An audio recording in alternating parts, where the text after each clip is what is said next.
আমাকে এমন একটা জিকির শিক্ষা দেন যে জিকিরটা দিয়ে আমি আপনাকে ডাকবো, আপনার কাছে চাইবো, এবং এটা আর কেউ জানবেন, আপনি আর আমি। তো আল্লাহ বললেন, ইয়া মূসা কুল লা ইলাহা ইল্লাল্লাহ, হে মূসা তুমি পড়ো লা ইলাহা ইল্লাল্লাহ। মূসা আলাইহিস সালাম বললেন, ইয়া রাব্বি কুল্লু ইবাদিকা ইয়াকুলু হাদা, হে আল্লাহ আপনার সব বান্দাই তো এটাই পড়ে, লা ইলাহা ইল্লাল্লাহ তো সবাই জপে, সবাই পড়ে, আমি তো স্পেশাল কিছু চেয়েছিলাম, ইন্নামা উরিদু শাইআন তাখুসুনি বি, আমি এমন কিছু চেয়েছি যেটা স্পেশাল, এটা এই নামে আমি ডাকবো আর আপনি জানবেন, আর কেউ জানবেন, স্পেশাল একটা জিকির আমাকে শিক্ষা দেন। তখন আল্লাহ তাআলা বললেন, ইয়া মূসা লাউ তাদাউ লা ইলাহা ইল্লাল্লাহ ফি কাফফা, মূসা তুমি যদি লা ইলাহা ইল্লাল্লাহকে মিজানের এক পাল্লায় রাখো, ওয়া তাদাউস সামাওয়াতু সাবউ ওয়াল আরাদিন ফি কাফফা, আর সাত আকাশ আর সাত জমিন যদি আরেক পাল্লায় রাখো, লা রাজাহাত কাফফাতু লা ইলাহা ইল্লাল্লাহ, মূসা মুহূর্তেই লা ইলাহার পাল্লাটা ভারী হয়ে যাবে। সুবহানাল্লাহ।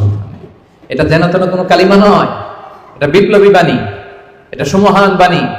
এখানে ওয়াননেস অফ গড, আমি যে এক, একক, অদ্বিতীয়, অতুলনীয়, ইউনিক, এটার ঘোষণা দেওয়া হয়, লা ইলাহা ইল্লাল্লাহ।